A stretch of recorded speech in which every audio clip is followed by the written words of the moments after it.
Praise lord. దేవునికి మహిమ కలుగును గాక. మరొక దినమును మీకందరి కూడా వందనాలు చెల్లిస్తుంటున్నాను. నిన్నటి దినములో మనము దేవుని యొక్క మాటలు కొండ మీద ప్రసంగంలో 8 ధన్యతల గురించి పరిశుద్ధాత్మ దేవుడు మనతో మాట్లాడినటువంటి మాట నిన్నటి దినంలో మాట్లాడినాం. కాబట్టి ఈరోజు ఇంకొక మాటను జ్ఞాపకం చేసుకుందాం. అదేమనగా మత్తయి సువార్త 5వ అధ్యాయం 4వ వచనమును ఈరోజు ఆ మాటను జ్ఞాపకం చేసుకుందాం. దేవుడు చెప్తున్నటువంటి మాట ఏంటంటే మత్తయి సువార్త 5వ అధ్యాయం 4వ వచనంలో దేవుడు చెబుతున్నటువంటి మాట మనం చూస్తున్నాం. దుఃఖపడువారు ధన్యులు, వారు ఓదార్చబడుదురు. దేవుడు చెప్తున్నటువంటి మాట ఏంటంటే దుఃఖపడువారు ధన్యులు, దుఃఖపడువారు ధన్యులు. ఈరోజు మనిషి జీవితంలో చాలాసార్లు సంతోషం ఎలా కలుగుతున్నదో దుఃఖం కూడా అదే రీతిగా మనిషికి కలుగుతున్నది. అందుకొరకే దేవుడు కొండ మీద ప్రసంగంలో దేవుడు మాట్లాడుతున్నటువంటి మాట ఏంటంటే దుఃఖపడువారు ధన్యులు, వారు ఓదార్చబడుదురు అని దేవుడు చెప్తున్నటువంటి మాట మనం చూస్తుంటున్నాం. ఈ దుఃఖము మానవునికి నిజం చెప్పాలంటే అట్టిగా రాదు. మనిషి యొక్క ఆత్మకు హానికరము కలిగినప్పుడే, మనిషి జీవితంలో భయంకరమైన కష్టాలు ఇబ్బందులు వచ్చినప్పుడే, ఏదైనా ఒక సమస్యను మనిషికి కలిగినప్పుడే దుఃఖము వస్తుంది. ఆ సమస్యలు బాధలు ఈరోజు చూసినట్లయితే మనకు ఉన్నాడు దేవుడు, సృష్టికర్త అయిన దేవుడు ఉన్నాడు ఆ దుఃఖంను దూరం చేయడానికి. అందుకొరకే యేసు ప్రభు ఆ కొండ మీద పలికినటువంటి యొక్క 7 ధన్యతల గురించిన మాటలో ఒక మాట మనము చూస్తుంటున్నాం. అది ఏమనగా దుఃఖపడువారు ధన్యులు అని మనం చూస్తుంటున్నాం. వాళ్ళు ఓదార్చపడుదురని దేవుడు చెప్తున్నటువంటి మాట మనం చూస్తుంటున్నాం.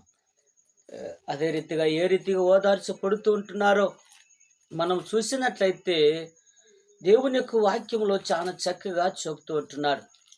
అదేమిటంటే యోహాను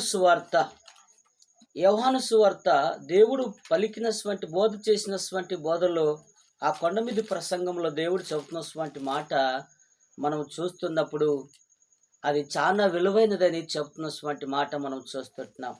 యోహాను సువార్త 16వ అధ్యాయం 20, 21, 22 వచనంలో దేవుడు చెబుతున్నటువంటి మాట మనం చూస్తున్నాం. మీరు ఏడ్చి ప్రలాపించుదురు గాని లోకము సంతోషించును, మీరు దుఃఖించుదురు గాని మీ దుఃఖము సంతోషము అగునని మీతో నిశ్చయముగా చెప్తున్నాను. దేవుడు చెప్తున్నటువంటి మాట చాలా మంచిగా మాట్లాడుతున్నటువంటి మాట ఏంటంటే మీరు దేవుడు మనకు మాట్లాడుతున్నటువంటి మాట ఏంటంటే అక్కడ చూసినట్టు మీరు ఏడ్చి ప్రలాపించుదురు కానీ లోకము సంతోషించును, మీరు దుఃఖించుదురు కానీ మీ దుఃఖము సంతోషమగునని మీతో నిశ్చయముగా చెప్తున్నానని అంటున్నారు. ఎందుకనగా మనము ఏడుస్తున్నప్పుడు లోకము ప్రలాపిస్తుంది, కానీ మన దుఃఖమును సంతోషం అవుతున్నదని దేవుడు చెప్తున్నటువంటి మాట మనం చూస్తుంటున్నాం. ఎందుకంటే దేవుడు మాట్లాడుతున్న ప్రతి మాటలో చాలా విలువైనది కాబట్టి ఆ మాటను చెబుతుంటున్నాడు. ఏమని చెప్తున్నాడంటే అక్కడ చూస్తున్నప్పుడు మీరు దుఃఖించుదురు కానీ మీ దుఃఖము సంతోషమగునని మీతో నిశ్చయముగా చెప్తున్నానని అంటున్నాడు. అది ఆ సంతోషం ఎలా కలుగుతుంది అదే దేవుడు చెప్తున్నటువంటి మాట మనం చూసినట్లయితే 21 వచనం, స్త్రీ ప్రసవించినప్పుడు ఆమె గడియ వచ్చును గనుక ఆమె వేదన పడుచు అయితే శిశువు పుట్టగని లోకమందు నరుడొక్కడు పుట్టినని సంతోషము చేత ఆమె వేదన మరి జ్ఞాపకము చేసుకున్నదు. దేవుడు చెప్తున్నటువంటి ఇదండి, దుఃఖపడుదురు కానీ మీరు ఓదార్చబడదురని దేవుడు చెప్తుంటున్నాడు. మనం కొన్ని విషయాలలో ఏడుస్తూ ఉంటాం, పిల్లల విషయంలో ఏడుస్తుంటున్నాం. మనం చూసినట్లయితే ఆమ్దాని సంతోషము కావాలి అని కొన్ని విషయాలలో ఏడుస్తుంటున్నాం. కాబట్టి ఇక్కడ దేవుడు చెప్తున్నాడు, ఆ దుఃఖం మీకు సంతోషము కలుగునని అంటున్నాడు. ఒక స్త్రీ ప్రసన్న దినంలో వచ్చినప్పుడు వేదన పడుతున్నది, ఏడుస్తున్నది. ఆ గర్భములో నుండి ఒక శిష్యుడు బయటికి పడంగానే నేను ఒక నరుని సంపాదించుకుంటున్నని ఎంతగానో సంతోషపడుతున్నదని దేవుడు చెబుతుంటున్నాడు. అందుకొరకే దేవుడు అంటున్నటువంటి మాట ఏదంటే, చాలా చక్కగా మీరు దుఃఖపడుదురు కానీ మీరు ఓదార్చపడుదురని దేవుడు చెప్తుంది. దుఃఖపడువారు ధన్యులు, మీరు ఓదార్చపడుదురని దేవుడు చెప్తున్నటువంటి మాట మనం చూస్తున్నాం. అదే రీతిగా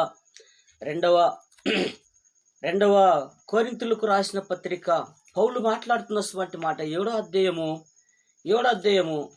9-10 వచనాల్లో దేవుడు చెప్తున్నటువంటి మాట మనము చూస్తున్నామండి. ఏమని మాట్లాడుతున్నాడు అక్కడ చూసినట్లయితే దేవుడు చెప్తున్నటువంటి మాట, మీరు దుఃఖపడితిరని సంతోషించుట లేదు గాని మీ దుఃఖము మారు మనసు పొందితిరి. ఇక్కడ దేవుడు చెప్తున్నటువంటి మాట ఏంటంటే, మీరు దుఃఖపడితిరని సంతోషించుట లేదు కానీ మీరు దుఃఖపడి మారు మనసు పొందుండని ఇప్పుడు సంతోషించుచున్నాను.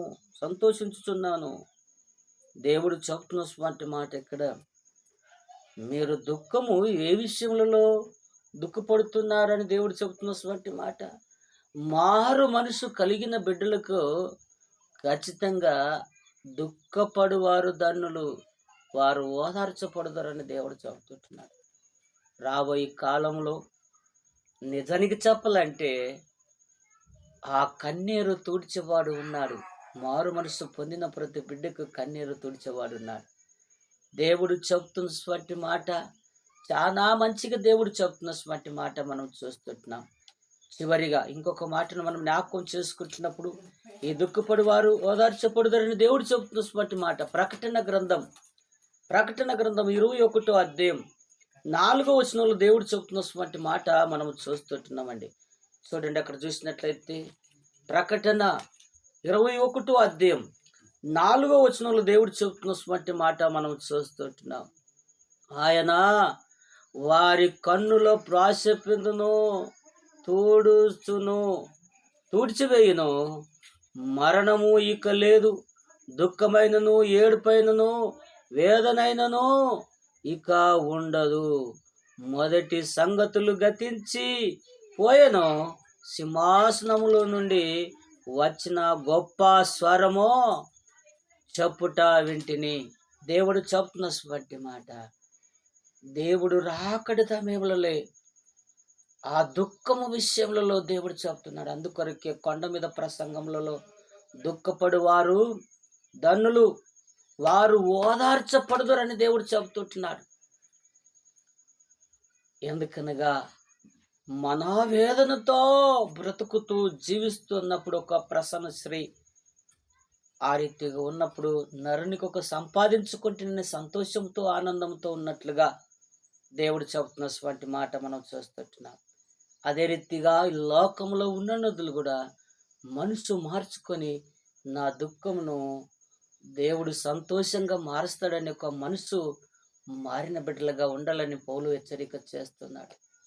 లోకము చుడుకుపోయినా దేవుడు చూస్తున్నాడు, మీ దుఃఖమును తూడ్చివేసి సంతోషంగా నింపుచున్నాడని దేవుడు చెబుతున్నాడు.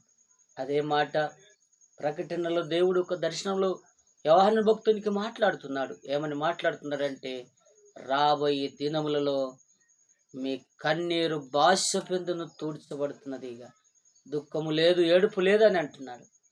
ఇదండి రెండవ మాటను మనము ధన్యత గురించి మాట్లాడుకుంటున్నాం. ఈ యొక్క దుఃఖపడువారు ధన్యులు, వారు ఓదార్చబడుదరని దేవుడు చెబుతున్నటువంటి మాట మనం చూస్తున్నాం. చివరిలో దేవుడు మన భాష్య బిందును తూడ్చేసి ఏడుపు లేకుండా, దుఃఖం లేకుండా దూరం చేసే దేవుడు ఉన్నాడని ఒక మనసు కలిగి, మారు మనసు కలిగి జీవించే బిడ్డలుగా ఉండాలని ఈ మాటను హెచ్చరిక చేస్తూ కొండ మీద ప్రసంగము ఈ రెండవ మాటను చెప్పి ఉన్నాడు. ఈ చిన్న మాటను దేవుడు దీవించి ఆశీర్వదించును గాక. ఆమేన్, ఆమేన్, ఆమేన్, ఆమేన్.